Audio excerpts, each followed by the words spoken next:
Welcome to another episode of Living in My Mind. This is going to be a really great day. Number one, I have my partner with Living in My Mind, Mitchell Butler. Mitchell Butler's here. Mitchell played in the NBA for 8 years, was director of player development for one of the teams for a period of time. He's a sport agent now. Graduated from UCLA, outstanding career there. And Mitchell, how you doing today? Dennis, thanks for having me, bro. Hey, always listen, appreciate you. Got to do this. The reason why I wanted you to come on is you dealt with athletes back then when you were, and it's so different now. Now you're a sporting agent. You deal with high schools, colleges. You deal with the pros. I wanted people to understand what you went through and then the dynamics of what kids go through now, which is completely different with NIL, parents' pressure, all these different things. The NCAA now put money aside. Let's start with when you were in high school. How was it when the recruiting and the pressure on you or family? Dennis, I can tell you. I mean, it was completely different.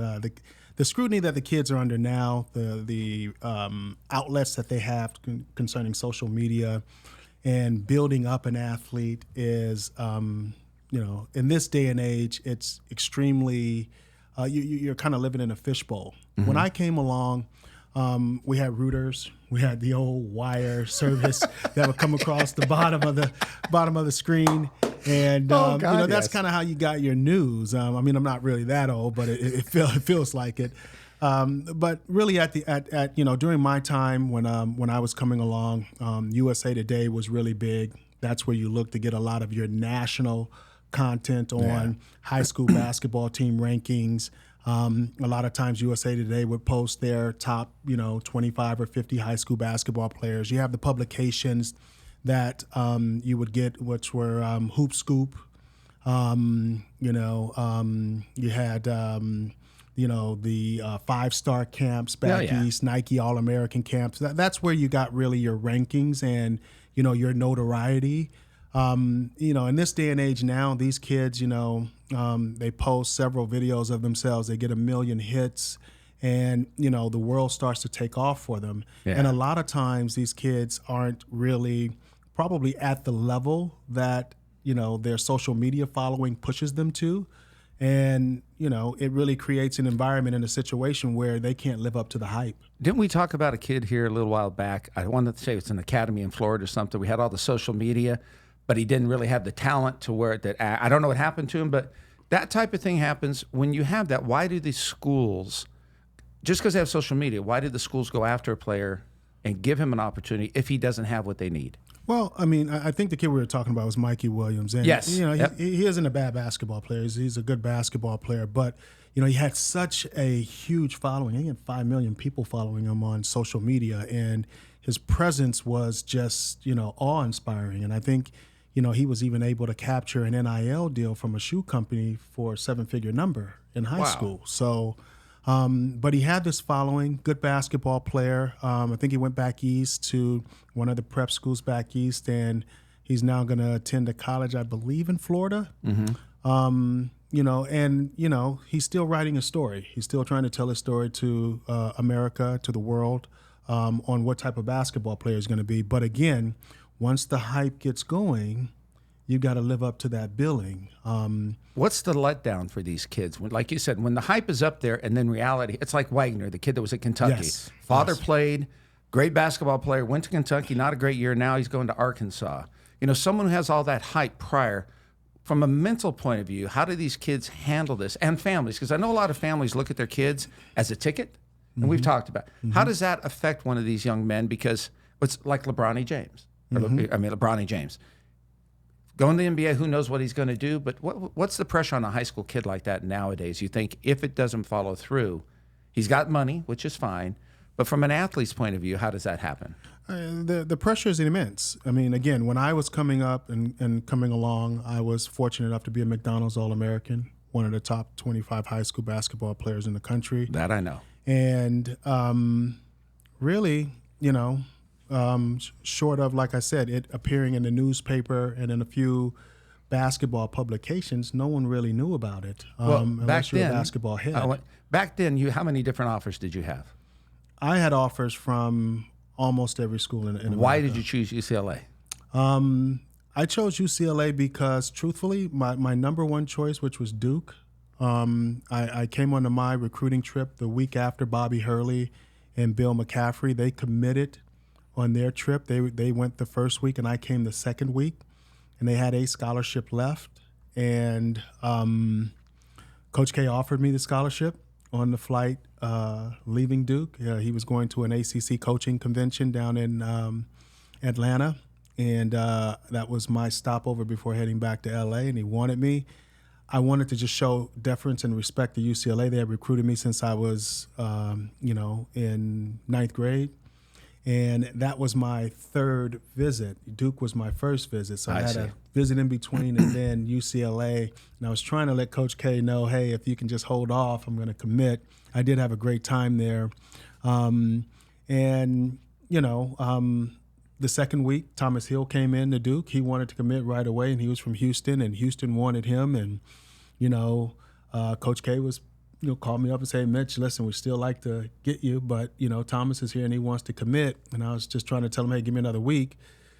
And they thought they would lose us both. So Thomas Hill got the gig, got 2 national championships, and he's a great guy. And he was a great fit for Duke. And, well, you see, the good thing is back then it was communication. Yes. Nowadays, it's like you have the boosters. You have everybody. You have different people offering money, can give you money, and now this and that. So a lot of the schools, it's not about building the relationships with the kids, is it? It's more about how can these kids help boost our social media as well, draw the fans in, because the bottom line is they got to make money too.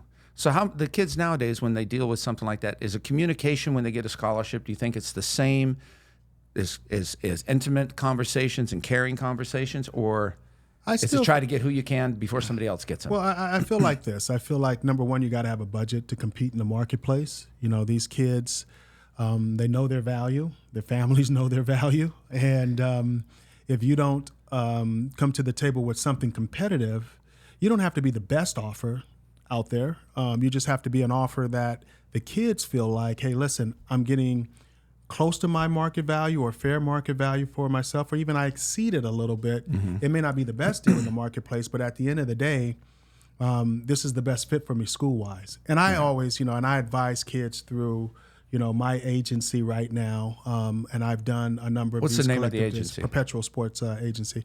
And I try to advise the kids, hey, listen, this isn't a money grab. You still got to be thinking about your future and how to best position yourself so that whether you move on and you play internationally or, you play at the G League level or the NBA level, that opportunity is still there for you. If you pursue something just because you can grab money now, you may lose out on a lot more money later. It's funny, in life, that's the way it is too. Once you get to a job, once you get to a career, many people make a choice for today. Mm-hmm. They don't look for the long end of everything. Like you and I are involved with certain things, we're looking at the long end because you got to do the work to get it. The one thing is when it comes to the kids nowadays, because you've worked with them, how do these kids, when it comes to a mental point of view, how does it affect them? The pressure, the anxiety, depression, family pressure, all these different things, because it's kind of like, okay, we'll take Bronny James, for example. USC just sold out every game. How many kids knew they were coming to see him even though he didn't play much? So the effect it has on these families when a kid doesn't make it, what have you experienced with families, with kids that we could share with people and let them know here's reality? It's a full spectrum, Dennis. Yeah. It really is. In some situations with families, you run into situations where they pushed all of their chips to the middle and they're all in. And it's got to work, or it's, it literally, it is. Yeah. This is going to just explode on us, and we don't know where we're going to go and what we're going to do. Some other families overthink the process, and, they become too calculated, and they don't really let it organically grow the way that it's supposed to grow. And then you have some families that just get it spot on. And when they get it spot on, the kid, the family, everyone is in unison. Everyone is communicating the same language. Everyone is moving the same way. And their process seems to be seamless. Mm-hmm. But, at the end of the day, I think a lot of times what you get is you get a lot of kids that are willing, and a lot of times they look at somebody else's race and they get in their lane and they try to run their race. No, run your race. Yeah. Your race is unique to you. You know exactly what it is you need to do. Go out and do those things. The mental anguish that these guys are feeling, I can only imagine. I mean, right now, over the last couple of years with NIL and the money that's involved, there's pressure now. these families now are putting their kids in AAU programs, and their growth and their development and hiring development coaches. It's an investment now. Yes. Some of these kids are getting $1 million, $2 million to go to school. That $1 million, $2 million is more than a two-way guy on an NBA roster, and that man is on the 18-man NBA roster. So you're making I never looked at it that way in college than this person is making playing professionally. So, the rabbit is is out of the hat, out of the bag, and I don't know how the NCAA can tackle this. I don't think they will be able to. Well, they put that big money aside now, and they were going to speak, to where they give to the schools, and the schools have a pool. But the whole thing is, in my opinion, it's like you had the kid up at Washington State a couple years back, football player that killed himself. Right. You had the young girl that played basketball, killed herself 2 years ago. You have all this pressure because the one thing I want people to understand, the parents put more pressure on than all of social media. Mm-hmm. We had a girl in Northern California, she played softball, the COVID hit. Right. And 16 years old, and her parents were, her whole life, they spent all this money. Well, she got hurt, and her life went to hell because the only thing the parents concentrated on was getting a scholarship. Well, this is softball. You're not going to make a lot of money, right, but she could have got a 4-year education. She was hurt. So have you come across parents that, if your kid's your meal ticket, let's get real. A lot of these kids are meal tickets. When it doesn't happen, I mean, how many parents do you think have ever dealt with an agent without their kid knowing in college? Gotten money, done those certain things. Do you ever you come across that to where once you meet a kid, you're like, whoa, hell, we got to clean up the past in order to move forward? It happens all the time. There are a lot of situations where there is an incredible amount of red tape. And I try to steer clear of those situations because if they're dealing with me and I'm sifting through all of the red tape, there are probably several other agents and agencies that they're dealing with on the same level. Again, the mental part of this is probably the key for the families and the kids. If they're able to put this together in such a way that, again, it's seamless, there's not a lot of conflict, there's trust within their circle, there's a calmness within their circle, that's important. When I go in and I talk to a family, I talk about, being able to go out on the farthest branch of a tree and exist there. And if an athlete can go out on that branch and exist there, that's when the great ones exist. That's where your LeBrons, your Tiger Woods, your Muhammad Ali's, your Willie Mays, that's where these guys exist. And it's very flimsy. And when other athletes try to come out there that aren't used to that, they get nervous. Mm-hmm. And they can only go out so far. The branch starts to bend and they start to get worried. Yeah. And then they back up. And then that's where they exist. I also liken it to a wall. The great ones hit the wall, hit the wall, hit the wall, bust through. Most of us, me included, when I play, we hit the wall, we take a step back, and that's where we exist. Mm-hmm. And makes sense. For most people, that's a $100 million contract guy. That's an all-star. That's a lot of different things for people, and it spells success. But to be great, to be different mentally, you've got to get to that other side. Yeah. And I call it being comfortable in an uncomfortable situation. How do you work with kids and families that are like with the branch bending? It's like you said, there are only a few of the few. In every sport, there's the greatest because they just don't give up. Even in life in general, you look at some of the greatest business minds, they just never gave up and they didn't care what people thought of them. Right. And they knew how to build around them because everything has a team. And so when you have a team of people, like when the colleges now, you go to a school, 12, 13 guys on a team, 6 might not play. Right. So the mentality of those kids who go to college, they get a free education.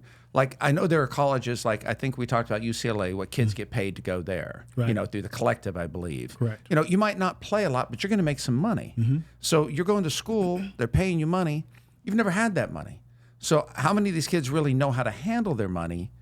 Do the schools help them, or is it all based upon families? Do your own thing. We're just going to give you the money. Come here. I'd like to see more financial literacy tied to AAU programs, working with families early. The money in life in general is just enormous. Everything you're paying for now in life. When I went to college at UCLA, registration fees might have been barely touching $1,000 a quarter, Yes. and you go now and it's, $20,000 a quarter.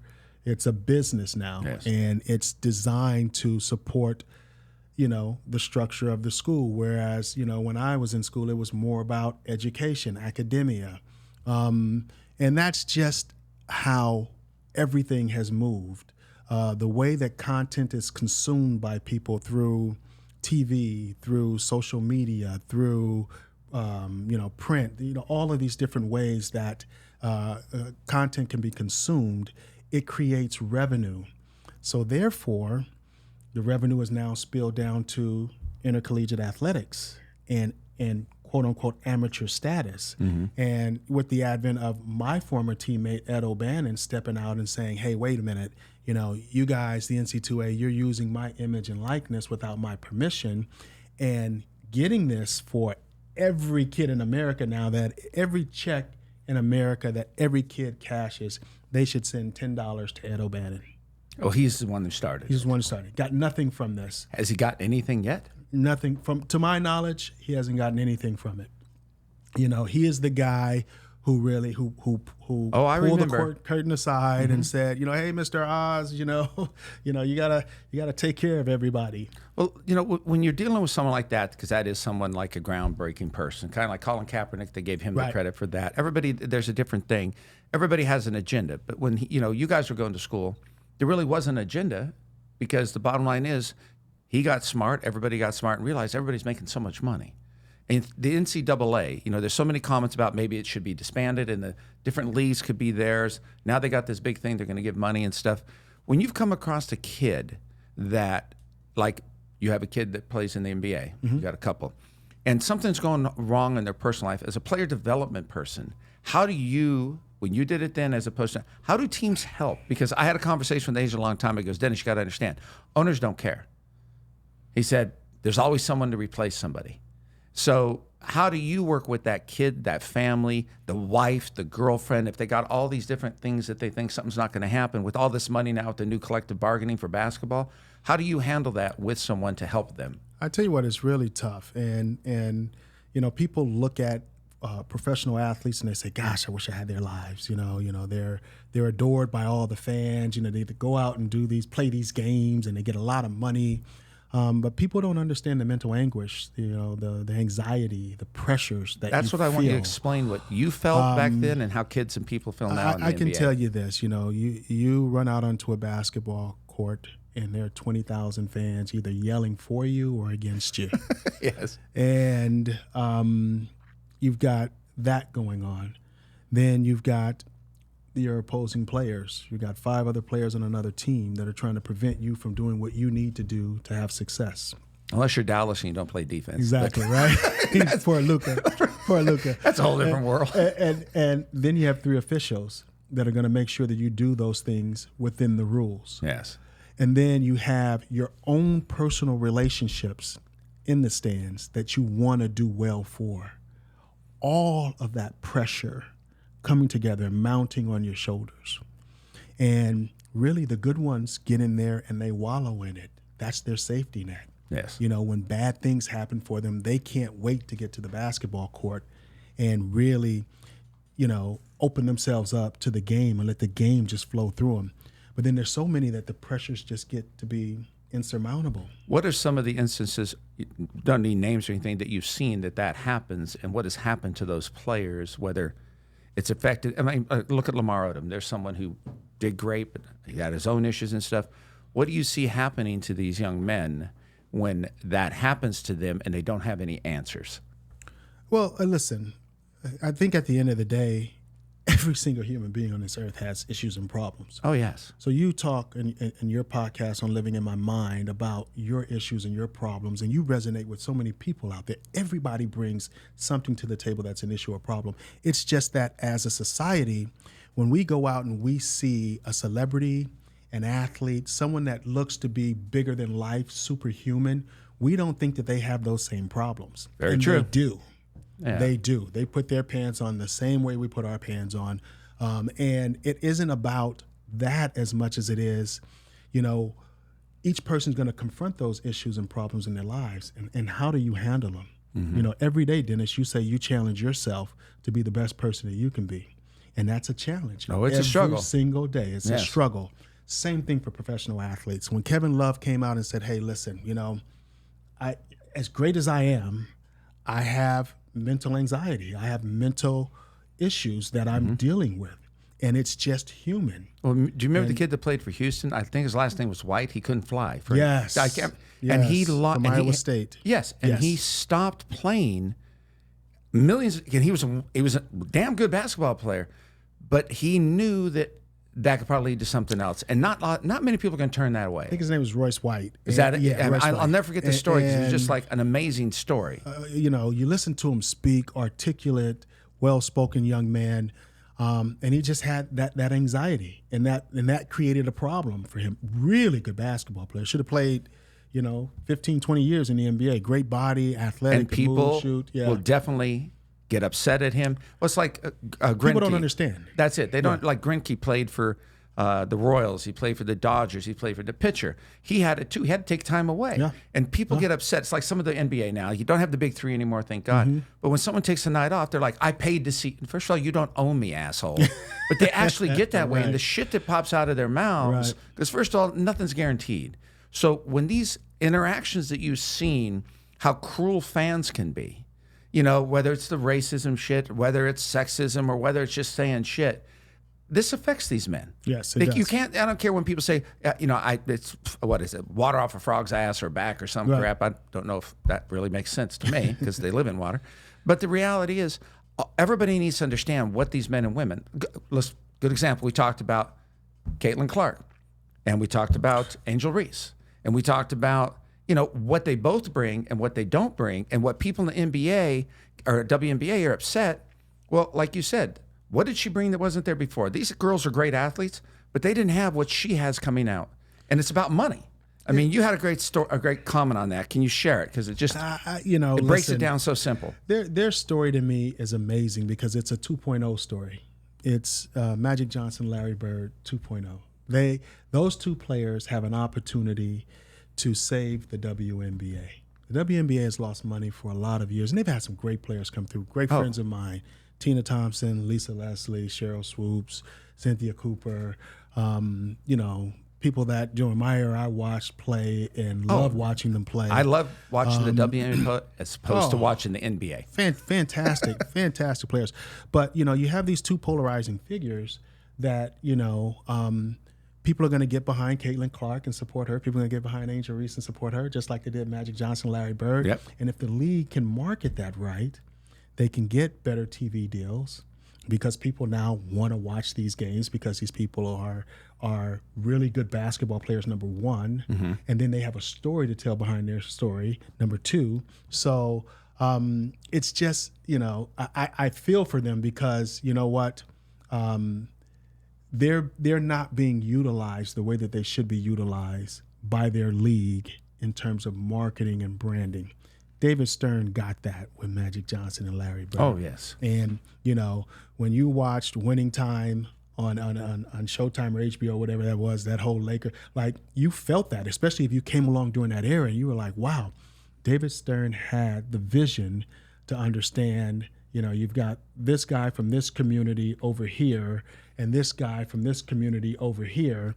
And if we can get them playing to a certain level, it is great for the league, and it absolutely saved the league. And the market, like you said, Caitlin Clark, she got the shoe deal. People are upset they don't have a shoe deal. Well, here's the bottom line. She can sign other people. I mean, that's the way you look at it. And also, people want to say it's about black and white. If you say it's about black and white, you lose the whole point. Right. Because there's black and white players. 25% of the WNBA they say is white. The other is European and African American. But the bottom line is it's sustained, but just one person comes and people get pissed. And it's like, why would you get mad? Why would you get mad at Angel Reese for fouling her? First of all, why not? I mean, it's a game. You want to win the game. They get a flagrant foul. Everybody wants to say she does something on purpose, but the bottom line is, too, like anybody, it's kind of like Antonio Brown, your own worst enemy because you open your mouth. Right. It's like the ladies have to understand there's certain things to say because the markability. You want to make sure that you say, because there's, the WNBAs are amazing. You see now you have a lot of companies that geared towards African-American women with products and everything. 2 years ago, you never saw that. They're seeing the people are coming. these new girls are bringing so many different people. But it's right. The league has to. I don't know who the president is. I listened to her speak a couple of weeks ago. But it's like, doesn't the NBA own the WNBA or no? Yeah, yes, it does. The league owns it, and they've been behind it. They've been pumping money into it, and again, they've had great players come through, awesome players that have won a number of different things on a number of different levels in basketball, and their credentials are through the roof. They're Hall of Famers.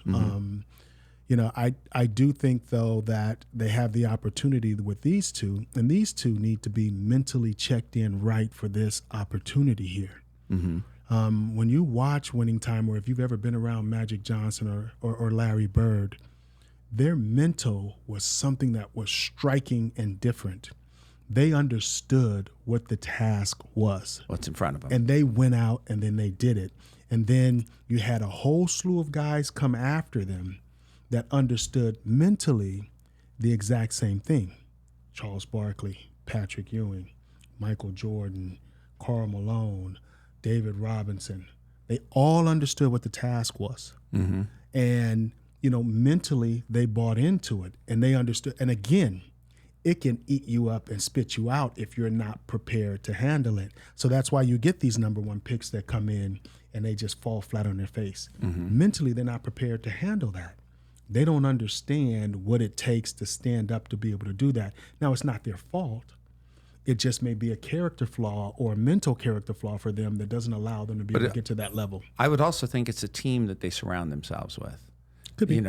In the beginning, when they're going, when they're playing because then it becomes a business. Right. But here's a bad thing or interesting thing: college is a business now. Everybody's making money. It really is. And like you said, some of them make more money than somebody in a two-way contract, which is so absurd to me to even think. So absurd to think about that.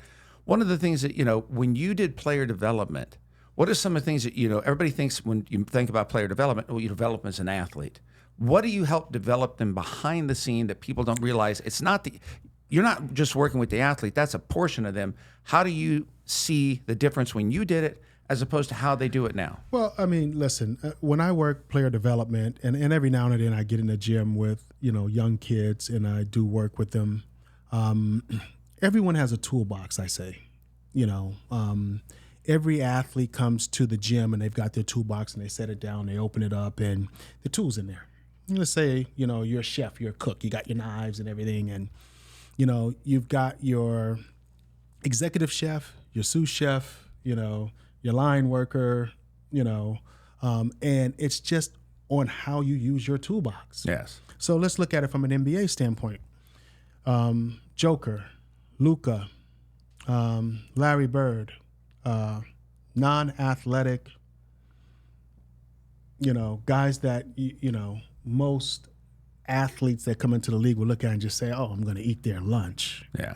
And these guys completely dominate them. Why? Because they walk in with their toolbox, and mentally they're able to use their tools a lot better than someone who comes in and opens his toolbox and he's got all of these great knives and this great athleticism and length, but mentally they can't use their toolbox the same way that someone who is less athletic. It's interesting. You and I are dealing with unlimited cognition, all about CBT. Right. And it's all about cognitive behavioral therapy, which is basically how your mind puts things together to remember what is learned.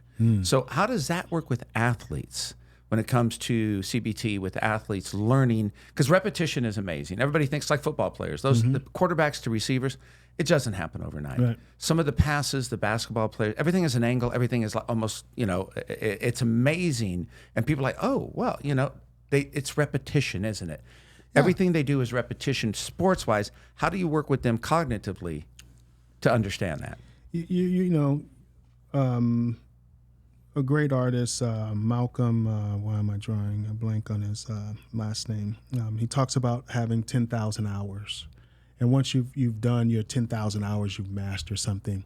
So a lot of these kids, as they're coming up and they're coming along, they're putting in hour after hour after hour of training, playing, competition, and they're building their skill set. And again, to me, as you start to matriculate and you start to get higher in your competition, it's less about your skill set. You've mastered that. The physical aspect. Yes, the physical aspect of it. It's about the mental, what's going on in between here. And the minute that you create, and I tell people this all the time, all you need is a grain of salt, of doubt, and it will pollute the rest of your body. It's like so a true. cancer. Anything in it'll life. run through. You're done. But when you look at the great ones, it does not matter. I play with Gilbert Arenas, and he might be the best basketball player I ever played with. Really? Yes, he was unafraid. Anything was possible with him on the floor. He still has that attitude when you listen to him talk. Still does. He's Gilbert does his thing. The respect that I have for him as a basketball player, though, was second. And I played with some really good basketball players. Caught Scottie Pippen towards the end of his career. Played with Chris Webber, who's Hall of Famer stud. Sean Kemp, who was amazing. But Gilbert Arenas was different. What made him different? Mentally, he was able to get to places that made other players uncomfortable. So I remember I played with him a year and then I coached him a year. I remember one night he calls me up and it's 1 a.m. I can't sleep. Let's go over to the gym and shoot. Now I'm the player development coach. I'm available to the guys 24/7. I'm like, really, Gilbert? And I'm like, okay, this guy gonna have me go over there because this would be a typical Gilbert move. Have me go over to the arena and not show up. So I get there, he's there. We load the balls into the shooting gun. The shooting gun is a little machine that kicks out a ball to you and you shoot repetition-wise. We load 5 balls in. Gilbert probably puts the gun on a half a second, and all he's working on is snapping his wrist and a follow-through. And if he doesn't bring his arm back down after he releases and shoots the ball, that next ball is going to tear his chest up, and he's probably 3 feet away from the thing. And he's shooting. He shoots 100 in this spot, 100 in this spot, 100 in this spot. And I'm like, this freaking guy's a machine. He is a machine. And what would have made me tired mentally, I would have been like, I'm tired here. He kept going through it. So we finished that, and he probably, out of the 500 shots, he probably made 440, 450. He didn't miss very many. He was just working on form and technique. And he started taking the ball with one hand, shooting and stepping back. And people know Gilbert. Gilbert was one of the first guys to do that, takes up, and he'd get all the way to half court. So we're playing a game a couple nights later, and Gilbert comes across half court. One dribble, raises up, and lets it fly. And it goes in and comes out. He backpedals. He does not look at the bench once. Now, most guys look over at the coach like, he backpedals, he goes back down. And I lean over to Wes Unseld Jr., and I was like, I was in the gym last night and this dude was shooting half-court shots, and he was like, I know, man, he's crazy. And I'm like, okay. So then not maybe 3 or 4 more plays later, Gilbert comes down on the other side of the court, one dribble across half court, raises, lets it go, splash. And at that moment, I said, okay, he's wired differently. Yeah. What would have made other guys uncomfortable and afraid, he was comfortable doing. Well, it's funny you say that. Years ago, it's funny. I used to go out with a friend of mine, go to clubs and stuff. You go out, have a good time. And it was amazing because he'd go up to a table, and if a girl said no to dance, he'd ask another girl. He'd literally 5 girls, and he'd come back and he'd go, look, sooner or later, somebody tonight is going to say, and that's the mentality that you have to have, because so many of us in life, we have fear. I was talking to someone about that today. We have fear of being judged. We have fear of failure. Mm-hmm. And when failure exists, a lot of it has to do on us. Right. It's like, I truly believe we'll never see some of the greatest movies, hear some of the greatest songs, read some of the greatest books, blah, blah, blah, because people did it for themselves. And, when it comes to athletes, I think it's amazing the opportunities athletes have nowadays. But also, when it comes to the families, what are some of the situations you've had to deal with families when their kids didn't succeed the way they wanted? How did it affect them as a family? Because like you said, they spent all this money. Some gentleman was on television the other day. He was talking about his daughter plays softball. And his wife, they were talking, and his wife said, she's going to play till she's a senior. He goes, we spent $3,000 this past summer. She was a freshman, and this is his comment. She goes, you don't get it. Right. She's getting a scholarship, and you could see the blood drain out of the father's face. But the wife, she's got to get a scholarship. How does that handle when you've come across parents or spouses when it didn't go the way they wanted? Those are always the toughest situations. I had a situation, I'll leave the kid nameless. I recruited him hard through the family. And the family felt comfortable with me. The kid declared, went in and told the coach, hey, we're going with Mitch Butler. Coach knew me and knew me well, very well, and said, oh, that's a good person for him. Be a great mentor to the kid. I go in to put paperwork in place to sign the kid, and, the kid starts to backpedal. And I didn't have much contact with the kid because he was playing during his season. And long and the short of it was there was somebody in the kids' circle who was trying to steer the kid to another agent and agency. And it wasn't the right fit for him. That agent ended up, getting into some trouble, and things didn't work out for that agent. But another agent swooped in and grabbed him, and it was from a bigger agency. Mm-hmm. And, kid gets drafted, draft night, family's super happy. But within 2 years, the kid's out of the league. And, what should have been a promising career, maybe 12, 15 years, I felt like was probably mismanaged. And, when I see this family, and I see them on rare occasions, my heart bleeds for them. Yeah. Because I feel like, you chased the McDonald's that exists on every corner because it's big and it's shiny and it's, it seems like it's the right place to be. Yeah. But I was prepared as a mom and pop shop to prepare a burger for you that you were going to like, that was going to be specific to you.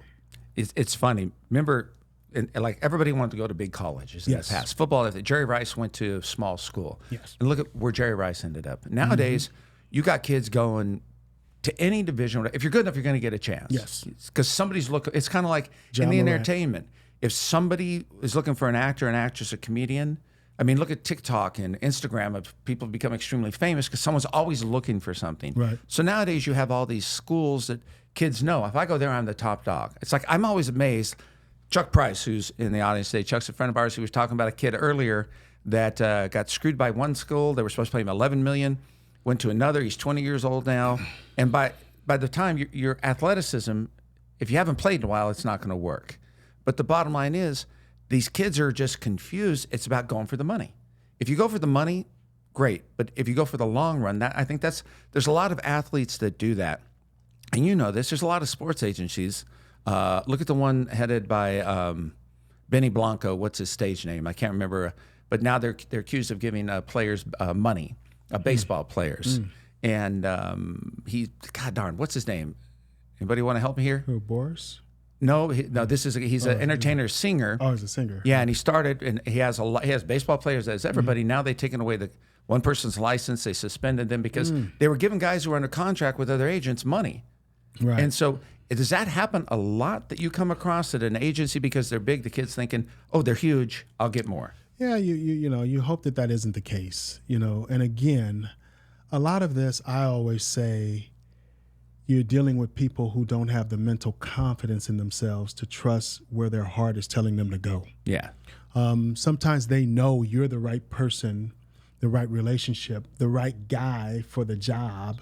And, mentally they just can't, their minds are so afraid of what the process is going to yield to them that they will choose something that they think is safe because it's big and it's shiny. It's like I deal with addiction all the time.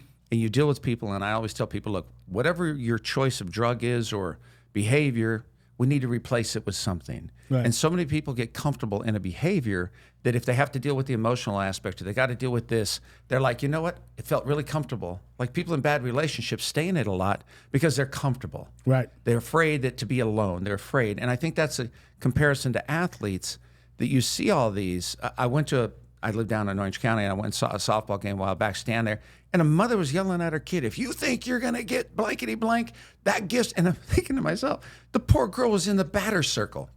So that pressure starts little, then it affects you as an adult, it affects you throughout your life. And social media, I wanted to get back to that, does create such a pressure on everybody to succeed because you have all these pictures of people.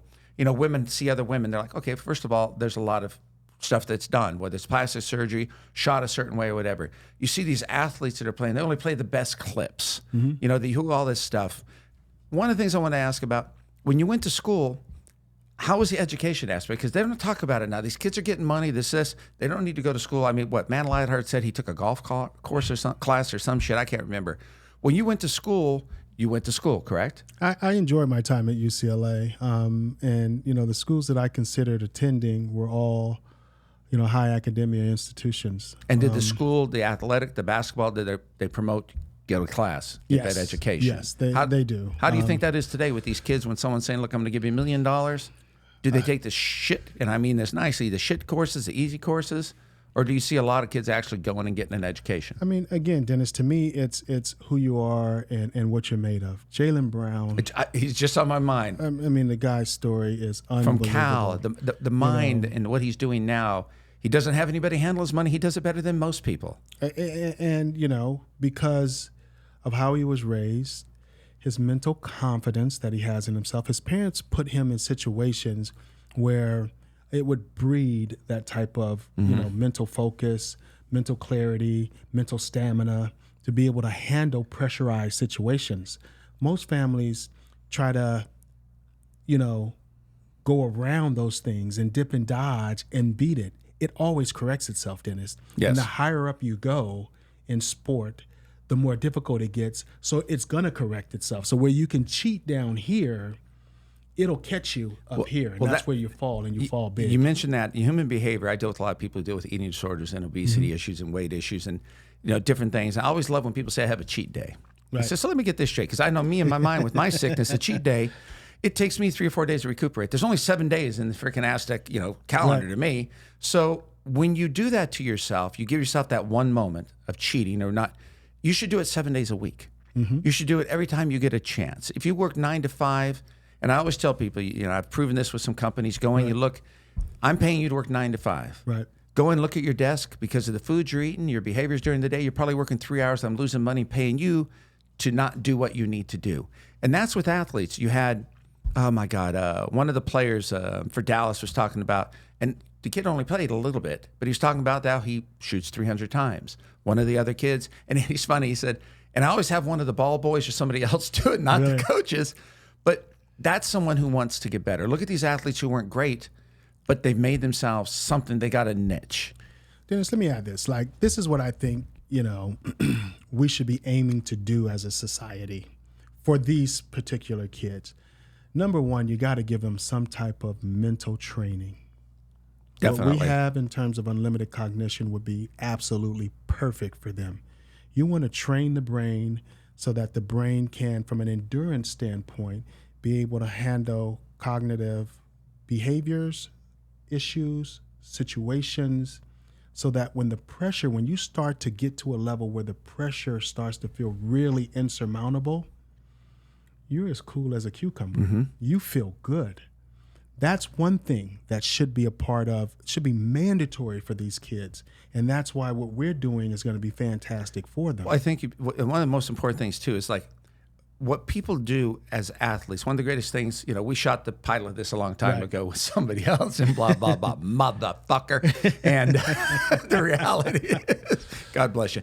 But the reality is, you get to take it further. Because the person we're talking about, he was speaking at public corporations 200 days a year. Because everything you learn as an athlete, the real world wants to know it. Athletes, you might not be the greatest. What was it? Providence or Villanova won a championship a while back. And there's a kid that was on the team, didn't make it in the NBA, but this guy has made a hell of a living off of that one shot. And so I don't think people realize, they don't look at the future, they look at today. Like you said, the wall thing. Right. Because sooner or later, you're going to knock your ass out, you keep hitting a wall. But there's other opportunities that if they have the right people around them are going to provide them to make a living. I have a kid that works in the NFL, played in the NFL, just won a big case because of the brain issues and stuff. And the NFL's like, no, this is all we're going to pay you. Now, great athlete, great education, and it's like, no. Him and his people are going after them because the NFL did what they did. It was all about money. And I think, it's different when you have athletes that don't realize, I want to start here, but I want to go elsewhere. They're just looking at the pot of gold is the NBA or football. Again, I think if a plan is put in place early enough where the kids get an opportunity to have mental growth, mental development, brain endurance training. Those are assets that How old do you think that should be? That should start around 8 or 9. You know that you have a child that wants to play competitively at the highest level that they can potentially achieve, and in some instances, that's if it's golf, it's into your 60s and your 70s. Yep. But most sports, pickleball too. Pickleball, those types of things. But those should be things that should be learned very early on. The other thing that I would say to you is that there's got to be some type of financial literacy. There's too much money coming into all of sport for kids not to understand the value of money and the currency of money and what it means to you and how you can help yourself, because that can also lead to you having better mental clarity, less mental anxiety. Before we end, there's one last thing. When it comes to the cognitive behavioral, if you're able to take something that's negative and relearn and program yourself, you actually can.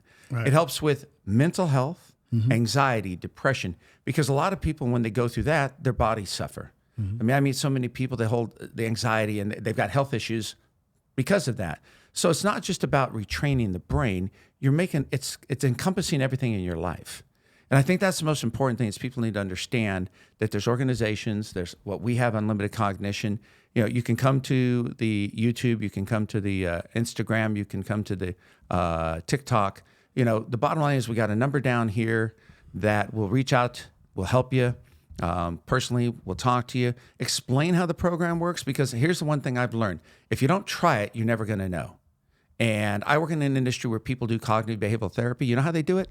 They give the client a piece of paper in a book and say, do it. The client doesn't know what the hell's going on. Yeah. But I just wanted to say thank you. Hey, man. This is the first of many, my friend. Let's do it. A lot of education. Again, this is Living in My Mind. It's my partner, Mitchell Butler. Anything you need, anything you want, please call that number, text that number down below. Appreciate you very much. Have a beautiful day.